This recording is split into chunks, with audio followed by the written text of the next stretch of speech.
Thank you very much. Today I want to speak on our calling as people of God to take care of God's creation, called to take care. One of the most controversial issues of our time, which is consuming enormous resources of time and money in debate and ideological contention, is the perceived or significant alterations that are developing around the ecological balance of our planet as a result of human activities. Ecology has to do with the interactions between the various elements in the environment. Human beings, plants, other animals, and the nature of the physical environment, whether it is dry or wet or rocky or sandy. Day by day, the matter is becoming more significant, such that it is pushing for a change in the way everything is being done in the world, from the way we practice our faith to the way we do business. The taxes we are being called to add to our civic obligations, and the daily choices we shall be making on what to eat. We have to go for holiday. I trust Pastor John is enjoying his presently. How we get there and how we move about every day.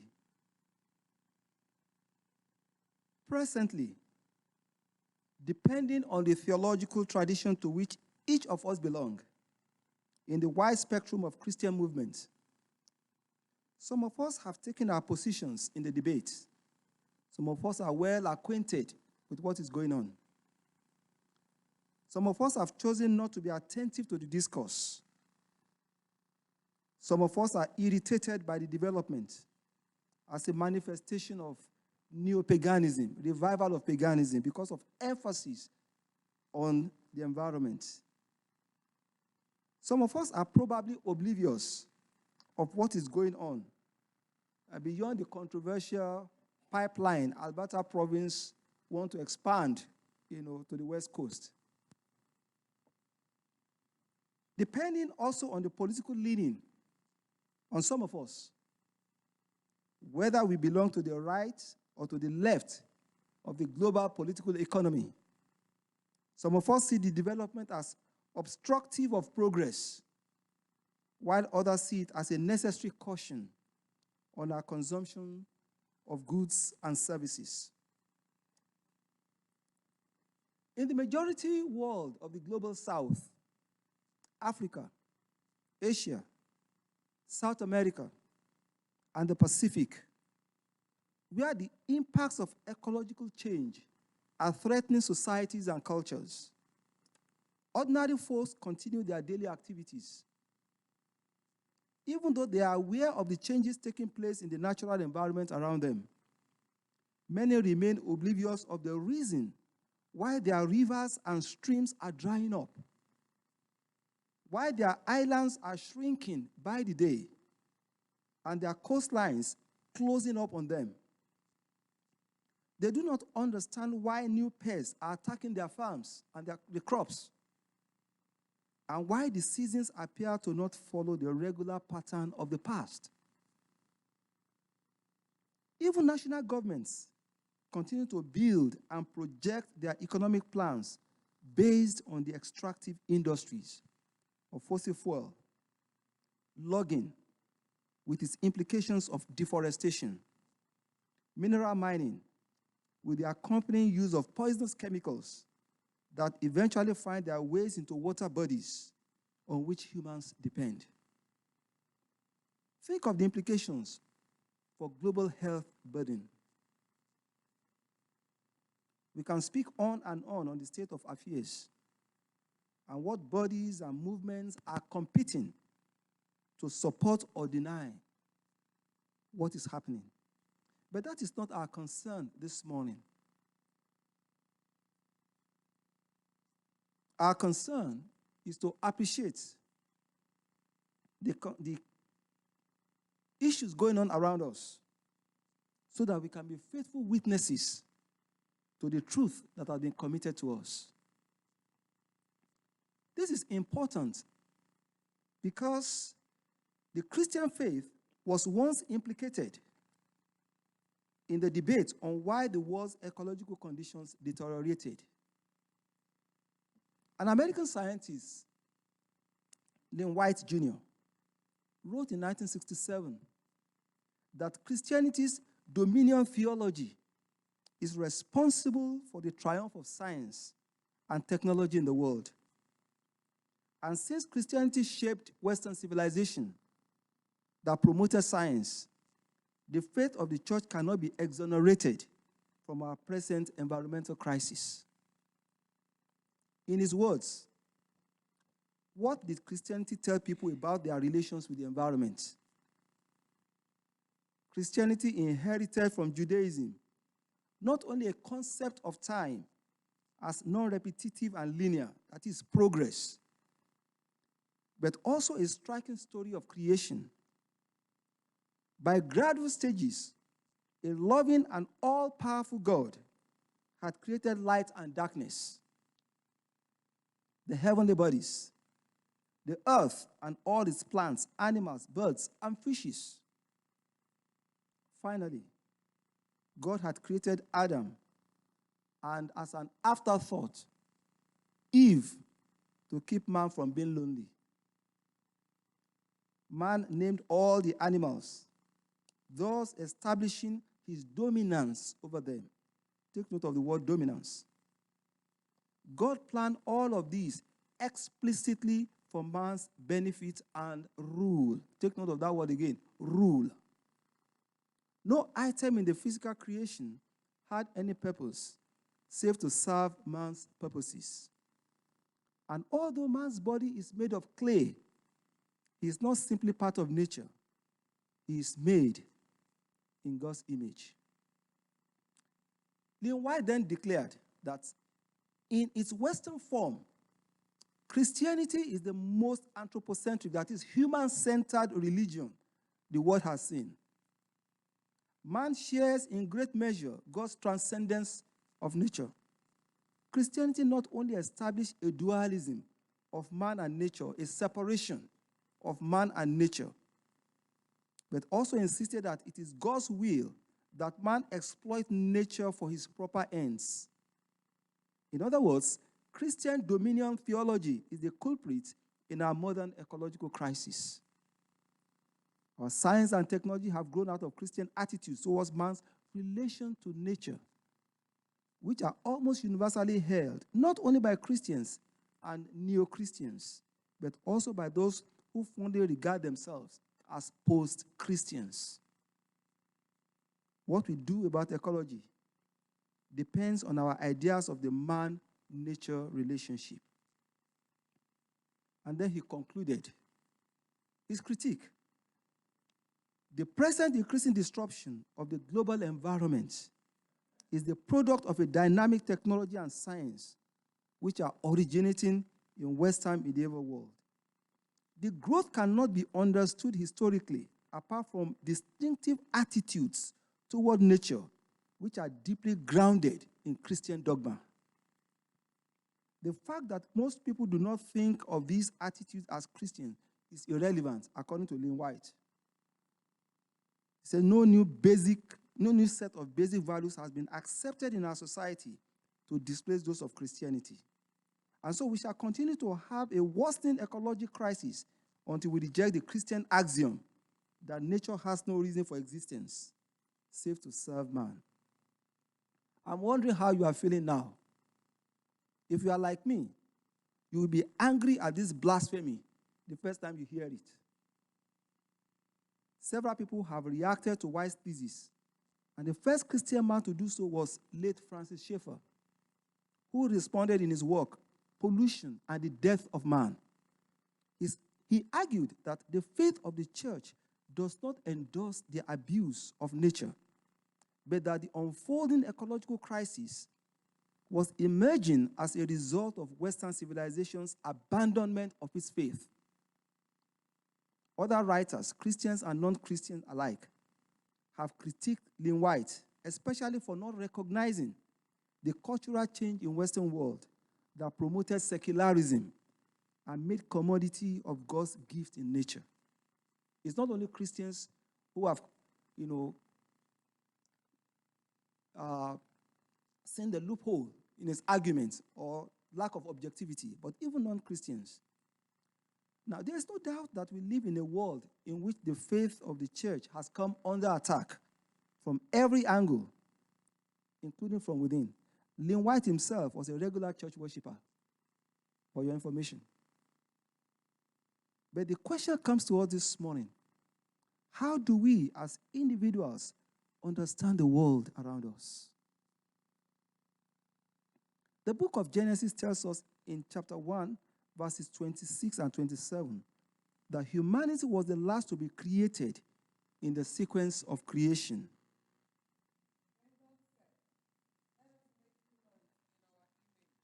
In our likeness. Let them rule the fish in the sea, the birds in the sky, the domestic animals all over the earth, and all the animals that crawl on the earth. So God created humans in his image. In the image of God, he created them. He created them male and female.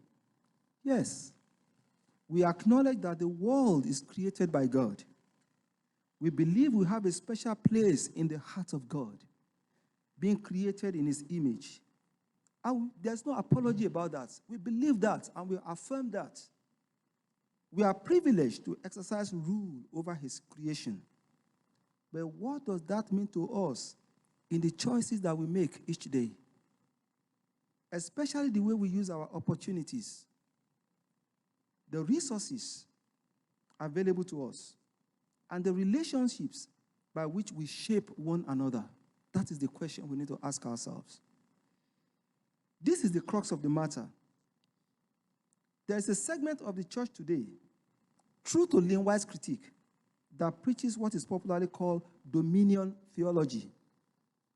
It is very popular in Africa and Asia, but its breeding ground is the capitalist economic environment of America, popularly couched the American dream. What does dominion theology say? It says Christians are children of a rich God who has created all that is in the world. And so, as our Father, we are entitled, take note of that, we are entitled to the best in the world. The best cars, the best houses, the best jobs, the best positions in life, the best wives and husbands, the most successful children, and the best of everything. Now, the converse is that we are not to suffer in any way. If we are suffering, it is because we have not exercised enough faith in him to tap from his resources and reign as kings in the world. That is dominion theology. The ultimate virtue for those who share this theology is consumerism. Buy, buy, buy, and buy. Shop until you drop dead. Is this what the rule over all creatures means in the Bible? Now, the word rule in Hebrew is from the root word mashal, which is a verb, a word of action. Its masculine derivative as a noun is mimshal. Mimshal, rulership or dominion. According to the King James Version of the Bible, this masculine form is used 3 times in the Old Testament with respect to political and administrative rulership over people. For examples, in 1 Corinthians 26:6, we read, Also unto Shemai his son were sons born that ruled throughout the house of their father, for they were mighty men of valor. They ruled throughout the house of their fathers. They were mighty men of valor, masculine authority. Daniel 2:38, referring to Daniel's acknowledgement of God's political authority entrusted to King Nebuchadnezzar of Babylon, tells us, And wheresoever the children of men dwell, the beasts of the field and the fowls of the heaven hath he given into their hand, and hath made thee ruler over them all. Thou art this head of gold. That is an emperor, a king who ruled over an empire, rule to subdue men, to subject them to masculine authority. And then finally in Daniel 2:48, describing Daniel's promotion by King Nebuchadnezzar for relating and interpreting the king's dream.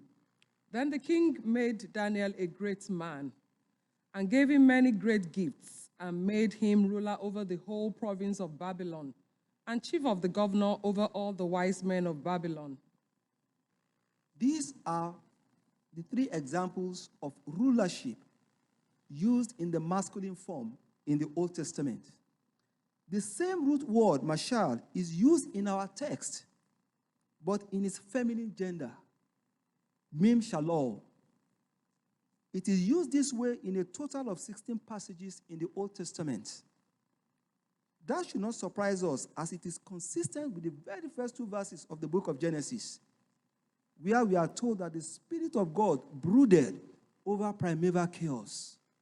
In the beginning, God created the heaven and the earth was without form and void, and darkness was upon the face of the deep. And the Spirit of God moved over the face of the waters. The Spirit of God was hovering over primeval chaos before the act of creation began. The imagery here is that of a woman travailing to bring forth a child, which actually took place as God declared his pleasure, let there be. And each element of creation came into being as the living and groaning Spirit of God, Ruach, responded to the declaration of God's will to create and bring order, cosmos, out of chaos. This is to say that the act of creation was carried out by the Spirit of God, often referred to in the feminine gender in the Old Testament. In many traditional cultures, femininity was associated with care, expressed both in the physical act of nurturing one's children and the emotional vulnerability to their physical and emotional challenges. The groaning and inexpressible pain of motherhood. Yet, it was associated with willing self-giving for the good of the other. Now, we can understand how far we are from home in our modern society, where, we are blurring the boundaries between the genders. It has implications. Now, listen to the new psychology. You don't have to do that for long to realize that, in fact, we have become gods and goddesses to ourselves. We have abandoned the ancient part of wisdom. And we believe that we know more than the ancients. And we have created our own path. Now, the idea of rule, by which many interpret Genesis 1:26 to 29, our text, which we find in verses 26 and 28 of this text, is the masculine noun, mimshal, which denotes the exercise of enforcement of kingly authority with all the privileges associated with it. The spirit of such rulership is not service or self-giving, but appropriation of privileges. Most societies of the world that find themselves at the crossroads of traditional past and modernity have this unproductive ethos of leadership and governance. That is the fact of it. In the politics there, the winner takes it all, and the loser stands aside. Jesus reminds us of this in Luke 22:25 and 26, when he said to his disciples, the kings of the Gentiles lord it over them. And those who exercise authority over them call themselves benefactors. But you are not to be like that. Instead, the greatest among you should be like the youngest, and the one who rules like the one who serves. You are not to be like that. Why? Because such attitude of dominion turned domination is not life engendering. It breeds exploitation, violence, and resentment in society. It breeds exploitation. It destroys and wounds. On the other hand, the feminine concept, mimshallah, calls us to a different attitude of sensitivity, care, and nurture in God's world.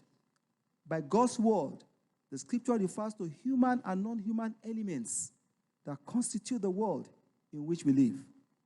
This is the world God so loved and for which he gave his son to redeem. In other words, our call to rule God's creation is not to exploit it for selfish, bold-faced, and insensitive exploitation.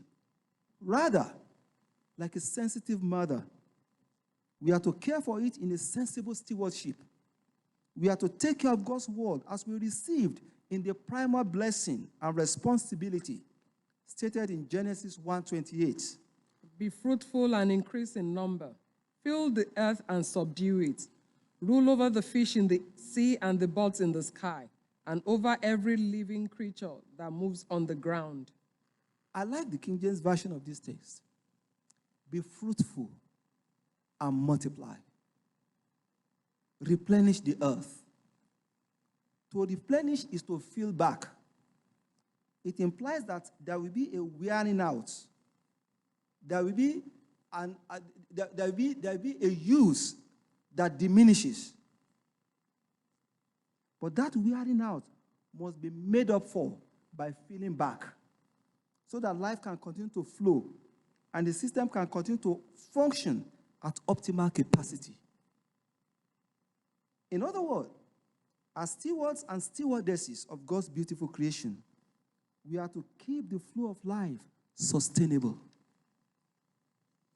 First, by reproducing our kind, giving birth to children, and ensuring that we nurture an enabling environment for human flourishing. By extension, it means we are to allow other living creatures of plants and animals to flourish as God intends them, because they are part of the same natural environment in which God has placed us together to flourish. To subdue or rule is to keep in control. It is like horticulture. Pruning a plant by removing dead and unproductive branches that are becoming unnecessary burden on the plant. It is not about rabid exploitation.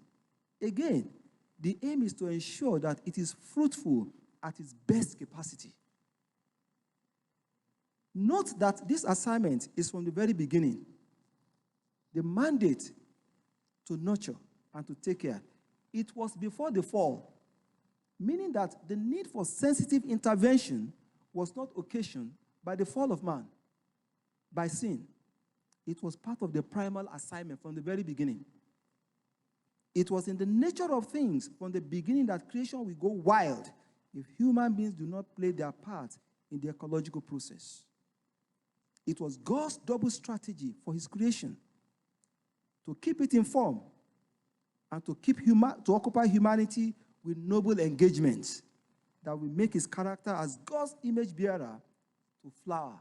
The process of carrying out the assignment in God's garden shape our character and bring out the best in us as God's image bearers.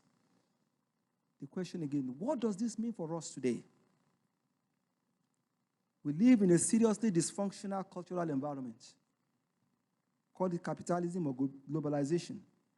Ours has become a dog-eat-dog international community. The powerful exploit the weak. The privileged take advantage of the poor. The poor that cannot wait subvert the powerful and the rich. Read the news from Africa, particularly from Nigeria, Latin America, Asia, and the Pacific, and you will understand what I'm saying. follow the new nationalist rhetoric from the Western world and the new political economy of indifference to the plights of the disadvantaged, the exploited, and victims of cruel, cold murder in the name of oil and sale of armament. And you will understand the limits of progress. Take a look at Afghanistan, Iraq, Syria, Yemen, South Sudan, Nigeria, Ghana, and you will understand how far we have damaged. No, we have poisoned the physical, the moral, and the social environment. And see the chicken coming home to roost in mass human sufferings, in wars, hunger, poverty, forced migrations, ecological disasters, and diseases unknown to our forebears. HIV, AIDS, Ebola, and many of them. Creation is groaning. What kind of world have we created for ourselves in the name of dominion thinking over and above God's creation? We can mention them, including species extinction, threatening the balance.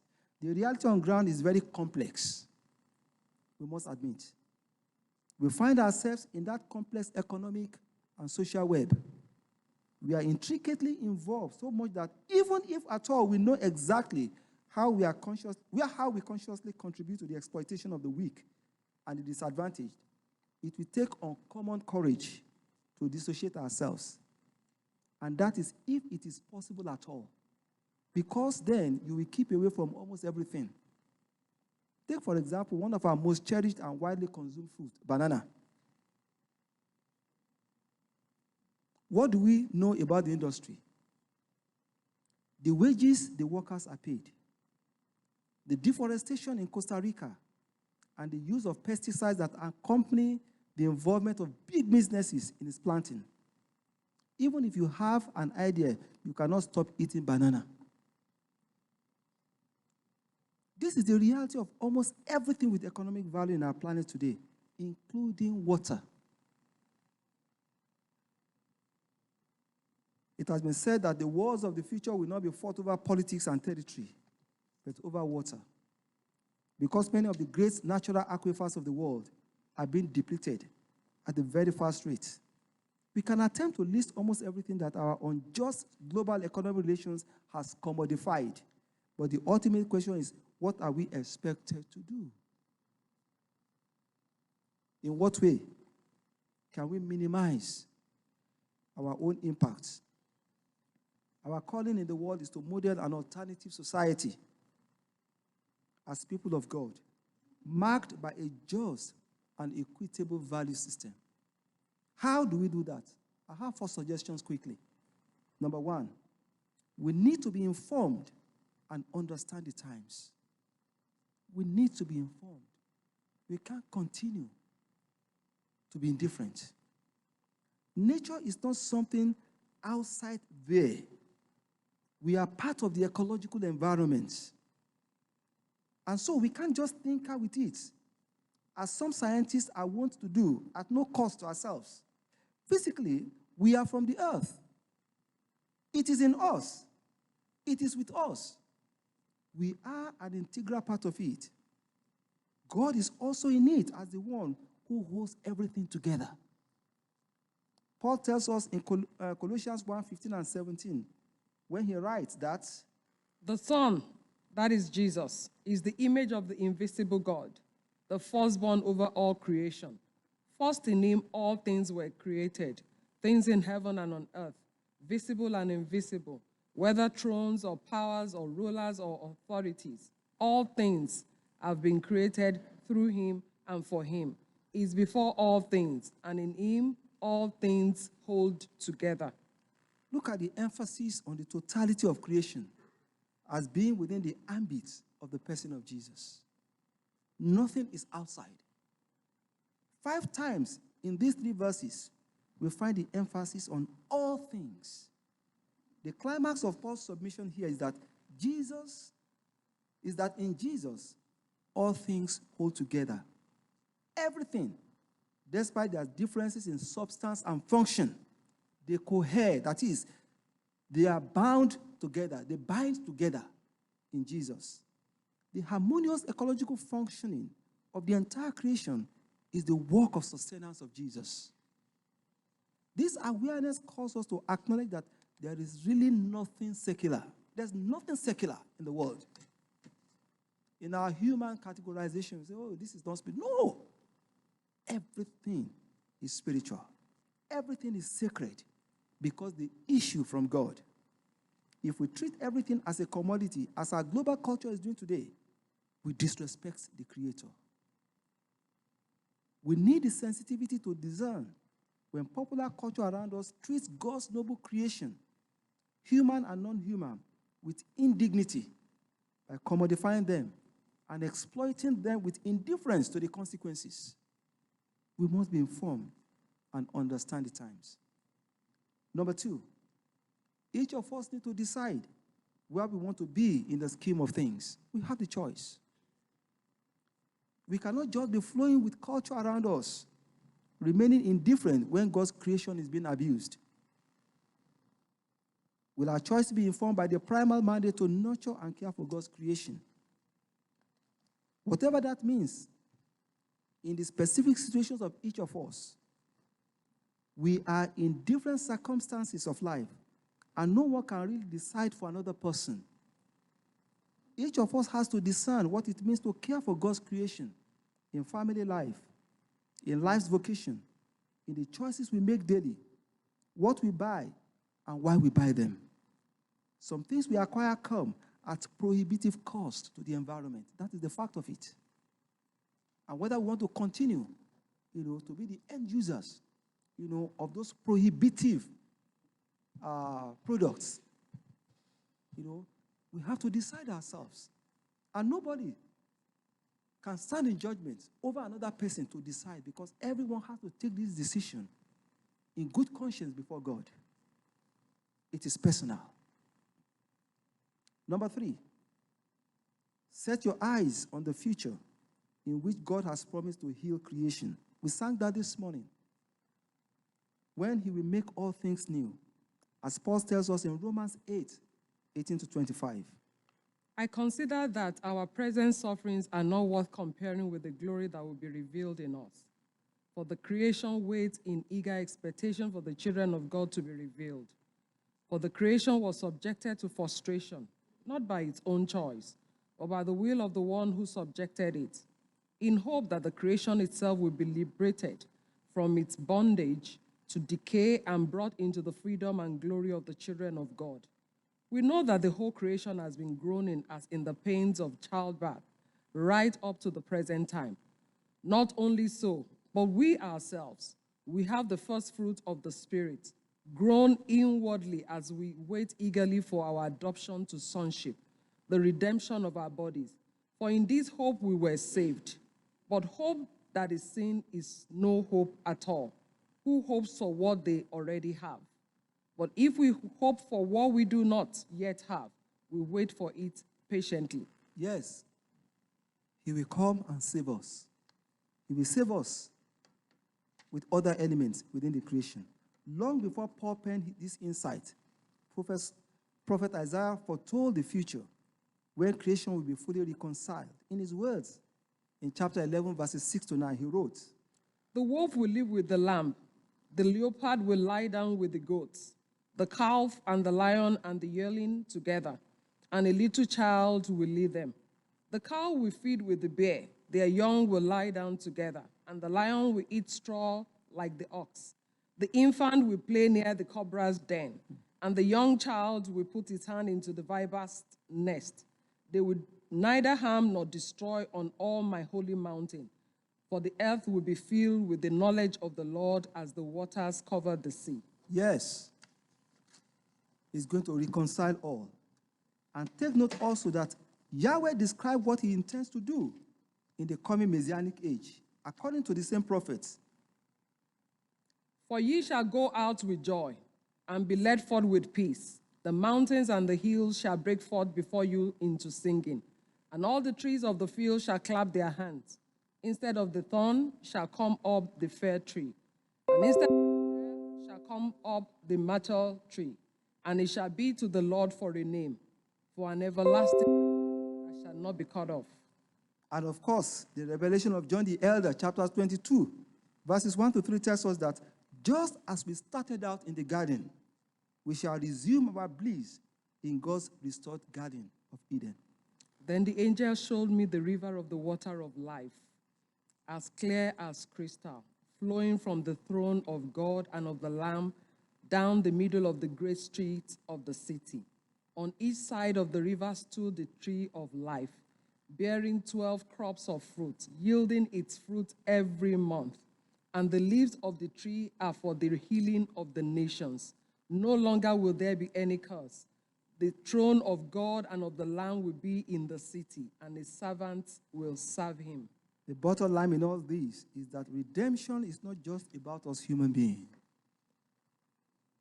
We are not to be indifferent to God's creation once our souls have been saved. Redemption is about God's total creation. And that is the reason they are always brought into the equation, found celebrating each time the prophets see the revelation of God's restoration of the people. You will always see that nature accompanies the celebration because they are suffering under the oppressive use of human beings.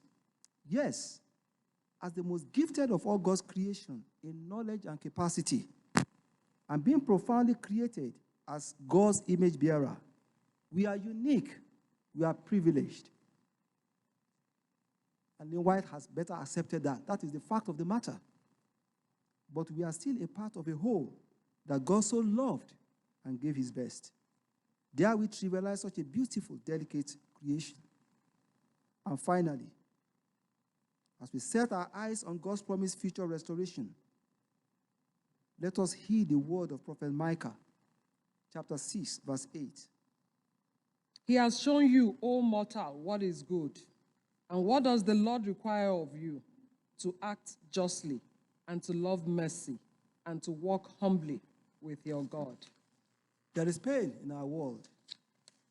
There is suffering. As people of God, we cannot be authentic by adding to that pain through unjust exploitation of people around us. We cannot be indifferent to vulnerable people. And we need to learn to tread the earth softly by being sensitive to God's beautiful creation. In the ordinary things we do, managing food, nurturing relationships, taking leisure, whether we eat or drink, we are called to do so to the glory of God. I close with this observation. As I clean around this place, I often find in the garbage can some of the stuffs we serve for refreshment after service. Some of them are completely untouched, as if they were just taken from the table and dropped in the garbage can. Well, I imagine this is from our children. Are we as parents aware that there are millions and millions of people on this same planet with us who are hungry and famishing, in fact, dying from hunger? And if we know, are we educating our children to realize that theirs is a privilege they cannot take for granted? Millions are picking fruit from garbage dumps in big cities of the world. That's the truth. Many of us come from those parts of the world. In the bathrooms, adults pick up to 3, sometimes 4 or 5 plies of paper towel at once, barely squeeze them to dry their hands before dropping them in the garbage can. Does anyone need so much to have his or her hand dried? These are purchased with money, and they are produced from the gifts of nature around us. Does it honor God that we treat his resources with such indifference?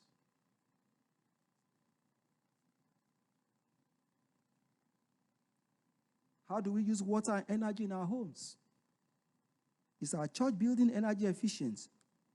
or we need to retrofit it for good stewardship of resources. Now, I've not done anything. I'm just asking, question that we may need to ask ourselves, not even in the church alone, but even in our homes. How do we exercise thoughtfulness in daily personal and communal use of environmental resources? This is part of what it means to walk humbly with our God. There are many simple acts of thoughtful stewardship our times call for. May we be willing in these days of God's power. God bless us.